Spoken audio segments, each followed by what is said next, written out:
کے اوپر جتنے بھی لباس پہنے جاتے ہیں ان کو کئی کئی جیبیں لگی ہوتی ہیں، شلوار قمیض ہو یا پینٹ شرٹ ہو تو کئی کئی جیبیں لگی ہوتی ہیں، صرف ایک لباس ہے جس پر جیب کوئی نہیں اور وہ کفن ہے۔ یہ بغیر جیب کے لباس اس لیے کہ یہاں سے کوئی ساتھ لے کر نہیں جانا، صرف عمل ساتھ لے کر کے جانے۔ لیکن حب دنیا اس طرح رچ بس گئی ہے کہ بس سویر سے لے کر شام تک بھاگم بھاگ اسی پہ لگی ہوئی ہے۔ جس نے ڈھیروں اکٹھے کر لیے چین اسے بھی نہیں آ رہا، قرار اسے بھی نہیں ملتا، اور اگر کسی سے پوچھو تو وہ کہتا ہے جی بس روٹی کے لیے لگے ہیں، پیٹ کے لیے دھندا کر رہے ہیں۔ پیٹ تو 2 روٹیاں صبح مانگتا ہے، 2 شام کو مانگتا ہے، چلو 2 دوپہر کو بھی دے دیں اس کو۔ یہ اتنا کچھ کیوں ہو رہا ہے؟ یہ حب الدنیا و کراہیت الموت، یہ دنیا کی محبت، اور حب الدنیا راس و کل خطیہ، ہر گناہ کی جڑ دنیا کی محبت ہے۔ آقا کریم نے فرمایا مجھے اس بات کا کوئی ڈر نہیں ہے کہ میرے بعد تم شرک میں مبتلا ہو جاؤ گے، بت نہیں پوجو گے، تم شرک میں مبتلا نہیں ہوگے، مجھے اس بات کا ڈر ہے کہ میرے بعد تم دنیا دار ہو جاؤ گے۔ دنیا میٹھا خواب ہے، اور اس دنیا کے اوپر ہم آئے ہیں چند دن کے لیے، لیکن لگتا ہے کہ یہاں سے ہم نے جانا ہی نہیں ہے۔ سامان 100 برس کا، پل کی خبر نہیں۔ تھوڑا سا وقت ہے، اس وقت کی حفاظت کیجئے، اس کو یاد الہی میں گزاریے۔ آج موقع ہے، توبہ کا دروازہ کھلا ہے، کل یہ دروازہ بند ہو جائے گا۔ اس وقت کے پچھتاوے سے کوئی فائدہ نہیں ہوگا۔ آج کا پچھتاوا کل کی بہتری کی ضمانت ہے۔ وقت پر کافی ہے ایک قطرہ بھی آب خوش ہنگام کا، جل گیا جب کھیت برسا می تو پھر کس کام کا۔ آج موقع ہے، وہ کسی نے کہا تھا آج ساوی نے کھلے راوی نے، انج ٹوک نوکھڑے ٹکڑے نہیں۔ روز ایسے وقت نہیں آتے ہیں، آج وقت ہے، آج توبہ کا در کھلا ہے۔ مغرب سے سورج طلوع نہیں ہوا، یہ ڈوبتا سورج ہمیں روز کوئی خبر دیتا ہے کہ جناب تم بھی ڈوبنے والے ہو۔ یہ سڑکوں کے کناروں پہ بھی قبرستان دکھائی دیتے ہیں، اور آبادیوں کے اندر بھی یہ ہمیں بتاتے ہیں کہ تم مٹی کا رزق بننے والے ہو۔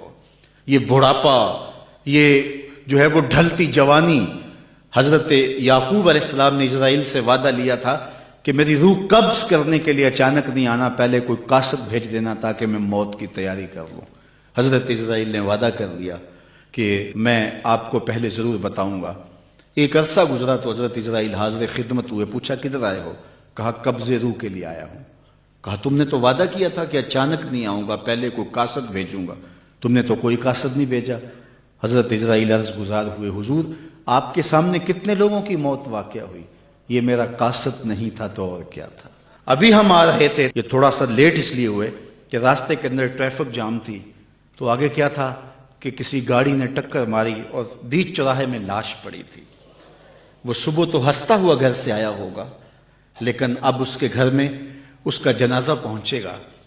مجھے اور آپ کو نہیں پتا ہمارا اٹھنے والا اگلا قدم کہاں ہے، اور جب ہمیں یہ نہیں پتا ہے، فرمایا گیا زندگی اور موت کے بارے میں کیا خیال ہے؟ کہا فجر پڑی ہے، پتہ نہیں ظہر پڑیں گے یا کہ نہیں۔